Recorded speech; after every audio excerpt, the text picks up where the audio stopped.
ئەتوانی لیستی کوردی یعنی بەڕاستی گلەی و گازاندەی خۆت بگەینی بە کورد. گەرمترین باس و خواستی ئێستا لە ناو خەڵکی کەرکووک پرسی هەڵبژاردننی ئەنجومەنی پارێزگایە. کۆڕ و کۆبوونەوەکان، دانیشتن و قسە و باس هەمووان جەخت لە یەکلیستی لایەنە کوردەکان دەکەنەوە. بە گرنگی دەزانن بۆ خەمی کوردی کەرکووک هەموو ناکۆکی و ناتەبایەکان بەلاوە بنرێت. کە یەکلیست بین ئێستا بۆ ئەم کاتە زۆر زەروریەتە، یعنی وەگەوەی عەرزم کردی سانێک چۆن دەرێ ماسی ئاو زەرورە بۆ ماسی، یەکلیستی بۆ ئەم شارە وەک ئەوە زەرورە. بەڕاستی هیوادارم سەرکردایەتی کورد بە یەک دەنگ بە یەک لیست بۆ ئەم شارە بۆی من بتوانم کە حەزم بە حزابێک نییە بە شخصێک نییە دەنگی پێنادەم، بەڵام دەنگ بە لیستەکەدەم.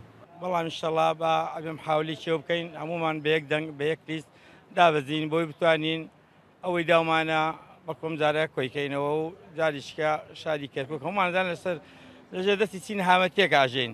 ئێستا بەشێکی زۆری حیزب و لایەنە سیاسیە کوردیەکانی کەرکووک هەوڵەکانیان بۆ پێکهێنانی لیستێکی کوردی چڕ کردوێتەوە. ئەگەرچی چەند ڕۆژێکی کەم ماوە لە بەردەم تۆمارکردنی هاوپەیمانێتی لەلایەن کۆمسیۆنی هەڵبژاردنەکانەوە.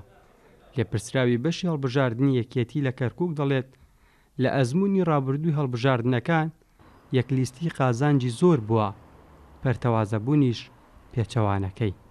هیوادارین کە گرنگی و داخوازی خەڵک لە بەرچاو بگرن و کورد یەک لیستی هەبێت لە شاری کەرکووک بۆی دەنگدەری کورد ئازاد بێت لەوەی کە دەنگ بە لیستێک بدات نەک دەنگ بە حزبێکی دیاری کراو بدا. ئەمە یەک. دووەم، ئێمە ئەگەر بگەڕێنەوە بۆ ڕابردووی هەڵبژاردنەکانی ئەم شارەی ئێمە ئەگەر هەر لە لیستی برایەتی تەمەشا بڕوانین لە لیستی برایەتی بەهۆیەوەی کە کورد یەک لیست بوو توانرا کە لە کۆی 41 کورسی 26 کورسی ئەنجومەنی پارێزگا لە دەست کووردا بێ و ئەو چەندی ساڵە کە هەموو پۆستە ئیداریەکان بە پێی بەرکەوتەی کورد دابەشەکرا. لە دوای ڕووخانی ڕژێمی پێشوو چەند پرۆسەیەکی هەڵبژاردن بۆ ئەنجومەنی نوێنەرانی عێراق کراوە.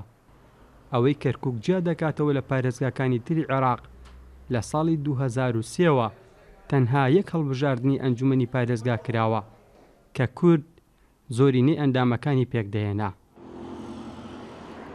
18 ساڵە کەرکووک هەڵبژاردننی ئەنجومەنی پارێزگای بەخۆیەوە نەبینیوە.